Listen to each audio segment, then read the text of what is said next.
A farm estimates that its daily total cost function, यो total cost function दिएको छ, and its total revenue function, यो total revenue function दिएको छ. We have to find out value of x. हामीले यहाँ x को value find out गर्नुपर्ने, that maximize daily profit. So for maximum र minimum value first derivative 0 हुन्छ र हामी second derivative बाट के गर्छौं, max positive छ भने minimum हुन्छ, negative छ भने maximum हुन्छ. So let's take a start. And here total cost function. So total cost function cx is equal to कति दिएको छ यहाँनिर, x cube minus 6x square plus 13x plus 15 र यहाँनिर त्यसपछि revenue दिएको छ, total revenue function. So total revenue function rx is equal to कति छ 28x. अब यहाँनिर प्रॉफिट को कुरा गरेको छ भने प्रॉफिट कसरी निकाल्ने, रेभेन्यू माइनस कस्ट हुन्छ. So let's find out profit function. So profit function यसको फर्मुला के छ, profit function is denoted by pi x र यसको formula revenue minus cost. So हामी यहाँनिर rx भनेको total revenue minus total cost cx लेख्छौं. लेट्स सब्ट्र्याक्ट 28 माइनस cx भनेको यो छ. अब यहाँनिर x क्यूब लेख्ने, x क्यूब यो माइनसले गर्दा यो माइनस छ भने प्लस, प्लस छ भने माइनस हुन्छ, त्यही भएर यहाँ माइनस छ भने प्लस लेख्ने हो. 6x स्क्वायर प्लस छ भने माइनस लेख्ने, माइनस 13x प्लस छ भने माइनस लेख्ने, सो माइनस 15. अब यसलाई क्याल्कुलेट गर्ने, क्याल्कुलेट गर्दा माइनस x क्यूब हुन्छ, यहाँ स्क्वायर छ, सो प्लस 6 स्क्वायर. अब यहाँनिर हेर्न सकिन्छ यो 28x, यहाँ 28x छ, यो 28x र माइनस 13x यो दुईटा सब्ट्र्याक्ट गर्दा 15 हुन्छ. सो प्लस 15x लेख्ने, यो 28x revenue is equal to 28x दिएको छ यहाँनिर र अन्तिममा माइनस 15 लेख्ने. Hope you understand. अब इसको के करने, हमें डेरिवेटिव फाइंड आउट गर्नुपर्छ, first derivative second derivative. Now let's find out first derivative find out गर्ने. So differentiating both side with respect to x लेख्नुपर्छ यहाँनिर, NTIATING differentiating both sides with respect to x. So we can get pi dash x. First derivative equal, इसको derivative के हुन्छ minus 3x square, इसको derivative 6 र 2 multiply गर्ने, 12 र power में 1 सब्ट्र्याक्ट गर्नुपर्छ. सो 12x प्लस 15x को डेरिवेटिव हुन्छ 15. Okay, now what we have to find out, second derivative find out गर्ने. Again we have to write, again differentiating TIATING differentiating both sides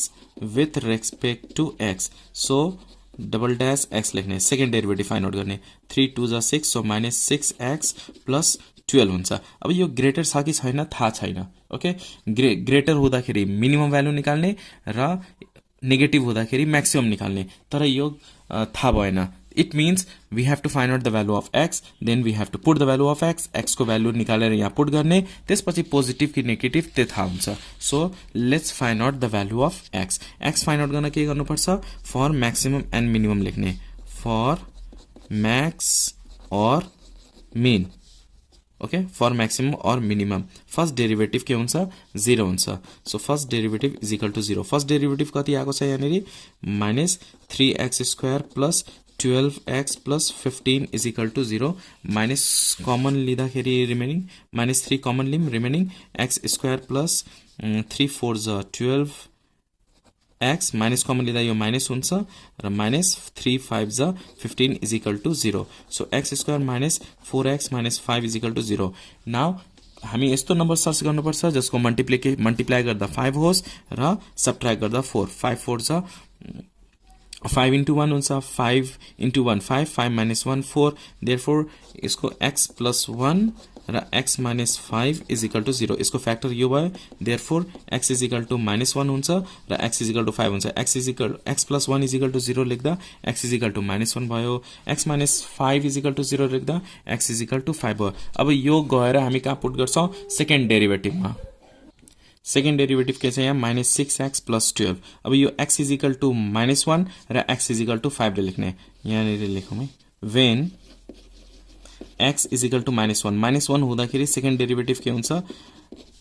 -6 into x को प्लेसमा -1 राख्ने -1 plus 12 यो हुन्छ 6 into 1 6 र minus minus plus हुन्छ plus 12 is equal to 18 which is greater than 0 भयो भने therefore so profit is minimum positive भयो भने मिनिमम हुन्छ ग्रेटर देन 0 भयो भने minimum at x is equal to -1 तर क्वेशनमा हामीले के भनेको छ मैक्सिमाइज द डेली प्रॉफिट हामीलाई मैक्सिमाइज निकाल्नु पर्ने मिनिमाइज होइन मिनिमम होइन मैक्सिमम प्रॉफिट निकाल्नु पर्ने यो कुन हुन्छ रिजेक्ट भयो विच इज नट रिक्वायर्ड यो चाहिँ रिक्वायर्ड भएन यहाँनिर लेख्दा हुन्छ which is not required when अब अर्को नम्बर लिने x इज इक्वल टु 5 छ so x is equal to 5 लिने र सेकेन्ड डेरिभेटिभमा राख्ने second derivative is equal to यहाँ के थियो -6x plus 12 so -6 into x को प्लेसमा 5 राख्ने प्लस 12 यो दुईटा क्याल्कुलेट गर्दा -5 6 30 हुन्छ सो -30 प्लस 12 र यो दुईटा क्याल्कुलेट गर्दाखेरि -18 हुन्छ which is less than 0 lace भयो भने so the profit is maximum so the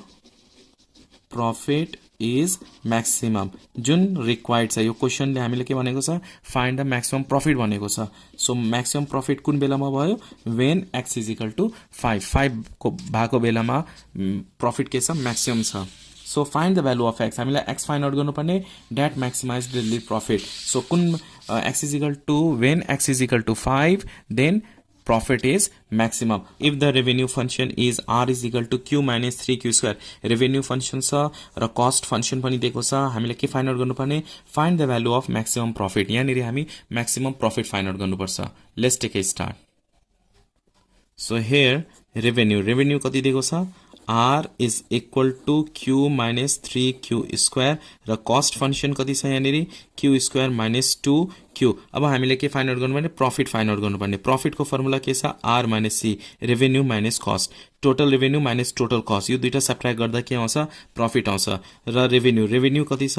q minus 3q square minus cost is equal to कति छ q square minus 2q let's open the bracket q minus 3q square minus q square minus plus 2q हुन्छ त्यसपछि descending अर्डरमा यहाँनिर power arrange गर्नुपर्छ यहाँ -3 यहाँ -1 -3 -1 -4 हुन्छ so we can write here -4q square र q प्लस 2q हुन्छ 3q यो भयो प्रॉफिट अब हामीलाई के भनेको छ यहाँ profit maximum find the value of maximum profit यहाँनिर मैक्सिमम प्रॉफिट निकाल्नु पर्ने त्यसपछि फर्स्ट डेरिभेटिभ निकाल्नु पर्छ differentiating both side with respect to x लेख्ने र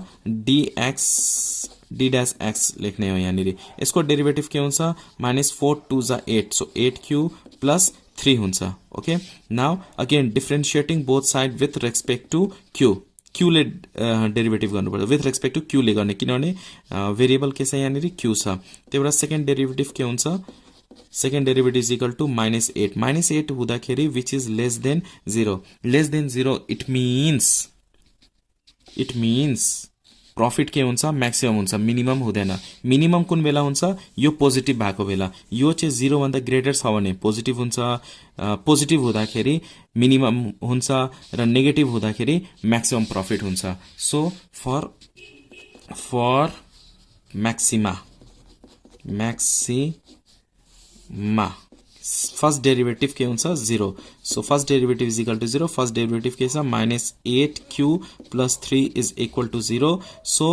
8q is equal to 3 8q यता लाँदाखेरि 3 इज इक्वल टु 8q और 8q is equal to 3 so q is equal to 3/8 भयो यो भयो q को भ्यालु ठीक छ अब हामी के निकाल्नु पर्ने मैक्सिमम प्रॉफिट कुन बेला q इज इक्वल टु 3/8 भएको बेला so we have to find out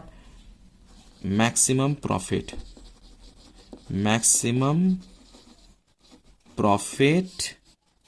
at q is equal to 3/8 is profit is equal to कति आएको छ हामीलाई प्रॉफिट फाइन्ड आउट गर्नुपर्ने q को भ्यालु मात्र होइन प्रॉफिट फाइन्ड आउट गर्नुपर्ने यो भन्दा अगाडि यो क्वेशनमा हामीलाई x को भ्यालु मात्र फाइन्ड आउट गर्नुपर्ने थियो तर यसमा चाहिँ हामीलाई प्रॉफिट फाइन्ड आउट गर्नुपर्ने x को और q को भ्यालु मात्र होइन त्यही भएर यहाँ क्वेशन हेर्न सकिन्छ find the maximum profit find out गर्नुपर्ने so profit is equal to कति छ यहाँ -4q स्क्वायर प्लस 3q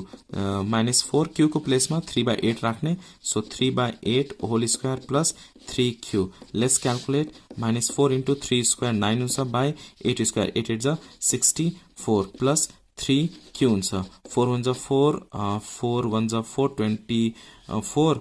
हुन्छ 6 4 24 6 भयो सरी q को प्लेसमा हामी यहाँ के राख्छौं 3/8 राख्छौं ठीक छ यो त्यसपछि -9/16 प्लस 3 3 9 9/8 ओके q को प्लेसमा 3/8 राखेको यति भयो अब टेकिङ एलसीएम लिने एलसीएम के हुन्छ यहाँ 16 हुन्छ 8 र 16 को एलसीएम के भयो 16 भयो अब यो -9 छ -9 प्लस 8 र 16 डिवाइड गर्दा 2 2 into 9 के हुन्छ 18 र यो दुईटा सबट्र्याक्ट गरेपछि के हुन्छ 9/16 यो भयो maximum profit value of maximum profit hope you understand today's video